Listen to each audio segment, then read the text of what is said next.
Hi friends, welcome back. तो friends, अभी जो हम न्यूज़ देख रहे हैं और उसके बारे में जानकारी और प्राप्त करेंगे, वो है आर्मेनिया ने कर दिया बड़ा खेल, पलट दी बाजी। तो देखते हैं क्या हुआ है। शुरू करने से पहले यस फ्रेंड्स, अगर आप चैनल पर हमारे पहली बार ही आए हो और आपने अभी तक नीचे सब्सक्राइब के बटन को क्लिक नहीं किया है, तो जल्दी से पहले सब्सक्राइब के बटन को और बेल आइकन को दोनों को क्लिक कर लो, ताकि आपको हमारे सारे न्यू वीडियोस के नोटिफिकेशन आ जाएं। एंड वीडियो देखने के बाद पसंद आए तो करना लाइक और शेयर करना ये वीडियो अपने फ्रेंड्स और फैमिली के साथ। तो चलो फ्रेंड्स, शुरू करते हैं आज का ये वीडियो।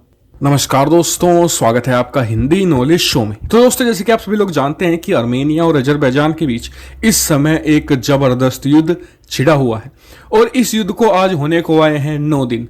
लेकिन आर्मेनिया ने 9वें दिन एक ऐसा कारनामा कर दिखाया है कि इस युद्ध की दिशा और दशा दोनों पलट दी है। साथ ही इस युद्ध के जबरदस्त तरीके से और ज्यादा तेज भड़कने के पूरे अब आसार जग गए हैं, क्योंकि अब तक युद्धों में इस्तेमाल हो रही थे टैंक्स, इसके अलावा आर्टिलरीज और जवानों की राइफलें, लेकिन अब इसमें एंट्री हो गई है खतरनाक मिसाइलों की। और ये शुरुआत करी है आर्मेनिया ने, वो भी अजरबैजान के दूसरे सबसे बड़े शहर पर, वहां के जो रिहायशी इलाके हैं वहां पर मिसाइलें दाग कर।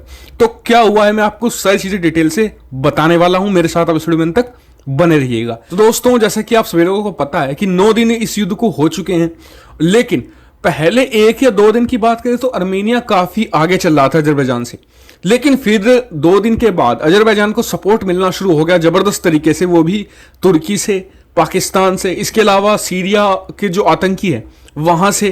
तो यानी कि उसे ग्लोबल सपोर्ट एक तरीके से मिलने लगा। और वहीं डिप्लोमेटिक तौर पर भी ओआईसी, यानी कि आप ये कह सकते हैं कि जो सभी मुस्लिम देशों का करीबन 56 देश इसमें आते हैं, उनका जो संगठन है वो भी डिप्लोमेटिक तौर पर सपोर्ट देने लगा अजरबैजान को, जिसकी वजह से एक मोरल सपोर्ट मिला और सेना के तौर पर भी काफी मजबूत हो चुका था अजरबैजान, जिसकी वजह से उसने पीछे धकेलना शुरू कर दिया आर्मेनिया को। और ये लगभग चला 8 दिनों तक। और इन 8 दिनों के अंदर अजरबैजान ने जो काराबाख रीजन है, जो डिस्प्यूटेड रीजन है, जो अभी फिलहाल आर्मेनिया के कंट्रोल में है, वहां के कुछ गांवों पर भी कब्जा कर लिया और अजरबैजान की सेना तेजी से आगे बढ़ रही थी। तो ऐसे में आर्मेनिया को एक तो सपोर्ट नहीं मिल रहा था, खास करके रशिया से। हालांकि रशिया हथियार तो अभी प्रोवाइड करा रहा है आर्मेनिया को, लेकिन उतना तगड़ा ग्लोबल सपोर्ट नहीं मिल पा रहा जितना कि अजरबैजान को सपोर्ट है। जबकि अजरबैजान यहां पर आक्रामक है और जो आर्मेनिया है वो डिफेंसिव है। सबसे स्टार्टिंग तो अजरबैजान ने की, लेकिन फिर भी उसे सपोर्ट मिल रहा था। तो ऐसे में क्या करे कि वो अपने आप को बचाए। तो ऐसे में आर्मेनिया ने सबसे बड़ी चाल चल दी है, वो है मिसाइल। आर्मेनिया ने एक बड़ी मिसाइलें फायर की हैं, वो भी अजरबैजान का जो दूसरा सबसे बड़ा शहर है, जिसे कहा जाता है गांजा। जी हाँ, गांजा में, जहाँ गांजा नहीं है, ये गांजा है, वहां पर मिसाइलें फायर करी हैं, रिहायशी इलाकों में मिसाइलें गिरी हैं। और इसको लेकर जो अजरबैजान के प्रधानमंत्री हैं, खुद उन्होंने ट्वीट की है नुकसान की जो भरपाई मैं आपकी स्क्रीन पर भी दिखा रहा हूं, जहां जहां पर मिसाइलें गिरी हैं वहां की जो फोटो इन्हें खुद प्रधानमंत्री अजरबैजान के उन्होंने पोस्ट भी किया है। लेकिन अब आपको मैं थोड़ा सा ट्विस्ट बता देता हूं। ट्विस्ट ये है कि जो आर्मेनिया के पीएम है वो तो इसे डिनाई कर रहे हैं, वहीं जो काराबाख के राष्ट्रपति हैं, जी हाँ, नारगो जो काराबाख है जिसको लेकर लड़ाई है सारी, वहां के भी राष्ट्रपति होते हैं। कंट्रोल उसका रहता है आर्मेनिया के पास, लेकिन उसे ऑटोनोमस राज्य घोषित करके रखा है। वहां के जो राष्ट्रपति हैं उन्होंने कहा है कि जी हाँ, हमने सैनिकों को आदेश दिया था कि आप मिसाइली हमला कीजिए अजरबैजान पर। जी हाँ, जिसकी वजह से साफ होता है कि हाँ, हमला हुआ है और ये एक तरीके से सही बात है अजरबैजान की कि उस पर एक जोरदार अटैक हुआ है और उसके बहुत सारे नागरिक हैं वो भी हताहत हुए हैं इस हमले में। और इस मिसाइली हमले के बाद आर्मेनिया थोड़ा सा फ्रंट फुट पर आ गया है युद्ध में, क्योंकि अभी तक वो पीछे धकेला जा रहा था। लेकिन इस हमले के बाद अजरबैजान वाकई में बहुत ज्यादा चौंक गया है, क्योंकि उसे उम्मीद नहीं थी कि आर्मेनिया मिसाइलें तक दाग देगा। और अजरबैजान अब बहुत ज्यादा चिंतित भी है, क्योंकि उसके जो समर्थित देश हैं और खुद अजरबैजान मिसाइल टेक्नोलॉजी के मामले में इतना बेहतर नहीं माने जाते हैं। खास करके अगर मैं बात करूं तो तुर्की की ले लीजिए, तुर्की के पास कोई खास मिसाइलें है ही नहीं, वहीं खुद अजरबैजान के पास भी नहीं है। लेकिन यहां पर आर्मेनिया के पास बहुत अच्छी मिसाइलें हैं, क्योंकि उसका एक तो सपोर्ट करता है हमेशा से रशिया, और रशिया उसे समय समय पर बेहतर हथियार भी प्रोवाइड कराता है। यानी कि मिसाइली अगर युद्ध होता है तो आर्मेनिया भारी पड़ेगा, इसलिए अजरबैजान चिंतित है। लेकिन इस समय पूरी दुनिया भी चिंतित है, क्योंकि ऐसा तो है नहीं कि अगर अर्मेनिया मिसाइल दागेगा तो अजरबैजान भी हाथ पर हाथ धरे बैठेगा, वो भी कुछ ना कुछ ऐसा करेगा कि इससे युद्ध और तेजी से भड़केगा। यानी कि जैसे जैसे इस युद्ध में नए नए हथियारों की एंट्री हो रही है, ये युद्ध और भी ज्यादा भयानक होता जा रहा है। और अब तक सैकड़ों लोगों की मौतों की खबर है, और सैकड़ों लोगों के जो जवान हैं वो भी इसमें हताहत हो चुके हैं, और हथियार तो इसमें डिस्ट्रॉय एक दूसरे के देश कर ही रहे हैं। काफ़ी अच्छा वीडियो है। और इसमें दुख की बात यह है कि ये जो कॉन्फ्लिक्ट शुरू हो गया है एक और ये दोनों देश जो हैं रशिया से सेपरेट हुए थे, और रिलीजन का मामला है, जैसे पता ही है अज़रबैजान जो है इस्लामिक नेशन है, तभी वो OIC का शायद मेंबर होगा। और अगर इतने सारे देश आ रहे हैं आगे अज़रबैजान को हेल्प करने के लिए, तो मेरे ख्याल से आर्मीनिया को भी अपने अलायंसेस को लाना चाहिए, राइट। अगर दो देशों में आपस में लड़ाई हो रही थी तो वो एक बात थी कि अब दो देश आपस में लड़ रहे हैं।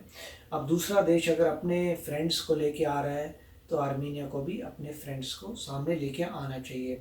और अगर पता लगता है उनके फ्रेंड्स नहीं हैं तो उन्होंने अच्छा नहीं सोचा, उनको सोचना चाहिए था कि अगर अज़रबैजान के फ्रेंड्स हैं तो हमारे कहाँ हैं। तो पहली बात तो ये है। अब दूसरी बात ये है कि जब इतना सपोर्ट मिला है तो दूसरा देश अज़रबैजान आगे आने लग गया। अब इन्होंने मिसाइल फायर किए हैं तो अब लग रहा है ये आगे आएंगे। अब इसके बाद ऑफकोर्स एस्कलेशन हो रही है। अज़रबैजान अब कोशिश करेगा कहीं से खरीदने की मिसाइल्स या अपनी मिसाइल्स निकालेगा, जो उसके पास थी वो फायर करेगा, तो आगे एस्कलेट होगी। अब इवेंचुअली मुझे ये पता नहीं है कि यूनाइटेड नेशंस क्या बोल रहा है। नॉर्मली यूनाइटेड नेशंस काफ़ी दबाव डालता है जिससे सीज़ फायर हो जाए और लोग इनोसेंट लोग ना मरे।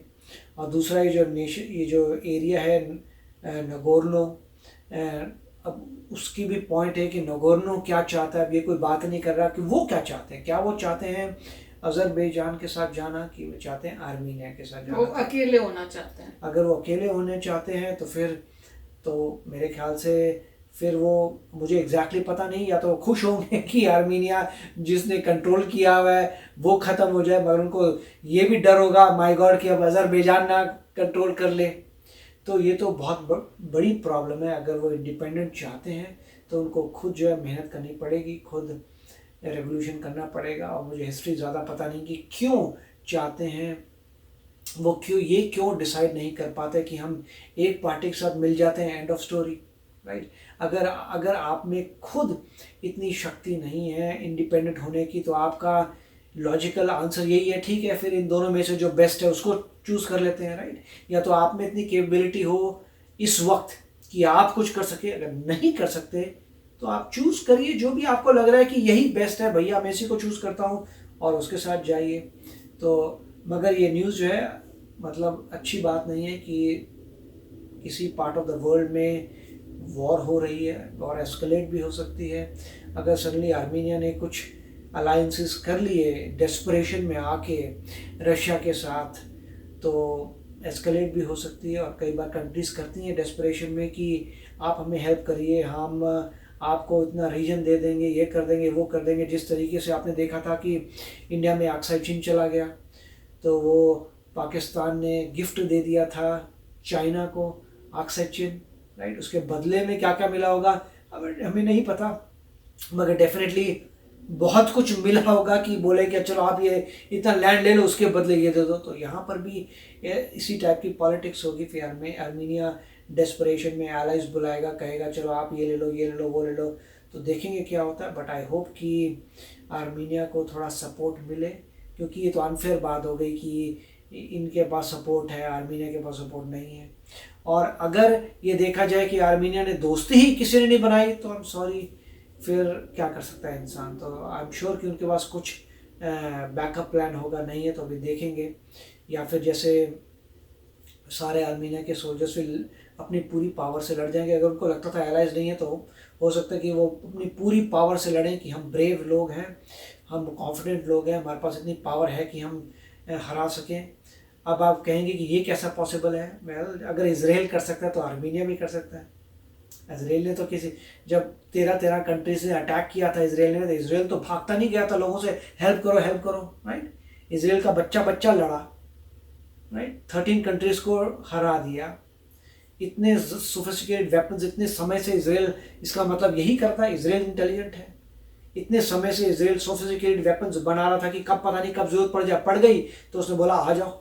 मेरे ख्याल से इनको भी पता था, तभी तो इतने मिसाइल्स मुसूल्स करके तो वही तो वो भी कर रहे थे, उनको भी आइडिया था कि ऐसा हो सकता है हमारे साथ। बिल्कुल, इसराइल एग्जांपल है, छोटा सा देश है, 13 देश ने अटैक कर दिया तब भी जीत गया, उनके छक्के छोड़ा दिए। क्यों? क्योंकि वेपनरी इतनी स्ट्रॉन्ग थी, इतने समय से वो रिसर्च कर रहा था। ऑफ कोर्स इसराइल को यूएस भी सपोर्ट करता है, इसराइल के साथ इंडिया भी है, मगर इसराइल ऑलरेडी स्ट्रॉन्ग है इंडिया से, राइट? तो आप बोलेंगे कि इसराइल की हेल्प करते हैं, उनकी क्या हेल्प करेंगे? वो ऑलरेडी सोफिस्टिकेटेड हैं, वो ऑलरेडी डेवलप्ड कंट्री हैं, उनके ज़्यादा पावरफुल वेपन्स हैं जो उनके इंडिजिनस हैं, जो खुद बनाए हैं।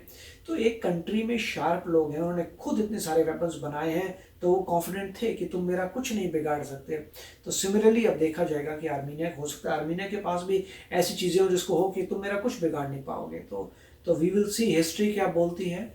मगर दुख हो रहा है सुन के कि फाइटिंग चल रही है। आई होप कि ये फाइटिंग रुक जाए, परंतु इसमें ये भी है कि काफ़ी कॉन्फ्लिक्टिंग है। एक पार्ट है जो इंडिपेंडेंस चाहिए, दूसरे दो मुल्क हैं जिनके रिलीजन डिफरेंट हैं। तो देखना पड़ेगा हिस्ट्री में कि क्या होता है। उससे हर एक कंट्री को सीख मिलेगी स्ट्रेटजी में कि किस तरीके से आपने क्या लर्न किया इस कॉन्फ्लिक्ट से। यस, मैं तो यही सोच रही थी कि ये सब देख के हमें ये लर्निंग मिल रही है कि हमें अपने आप को बहुत ही स्ट्रॉन्ग बनाना है ताकि कोई कंट्री अटैक नहीं कर सके, और आपके पास अगर अलाइज भी ना हो तो भी आप अकेला खड़ा हो सको। तो उसी पे हम भी मतलब जितना न्यूज़ सुन रहे हैं उससे तो लग रहा है कि वही हमारी जो मेहनत है कर रहे हैं, हम जो काम उसी दिशा पे कर रहे हैं। पर इस बात का बहुत ध्यान रखना पड़ेगा क्योंकि ये बहुत आपको ये सब न्यूज़ इसी बारे में अवेयर करा रही हैं आपको कि you have to be strong. तो फ्रेंड्स, वीडियो बहुत अच्छा था, पर डेफिनेटली लड़ाई जो होती है कभी भी किसी चीज़ का सोल्यूशन हो नहीं सकती, वो सिर्फ डिस्ट्रक्शन ही लाएगी। तो फ्रेंड्स चलते हैं, मिलेंगे नेक्स्ट वीडियो में बहुत ही जल्द। Till then take care and bye bye. तो अगर आप मेरे इस चैनल पे नए हो तो जल्दी से सब्सक्राइब के बटन को हिट करो और बेल आइकन को क्लिक करो ताकि आपको मेरा जब नया वीडियो मैं लगाऊं आपको उसके बारे में जल्दी से पता चल जाए।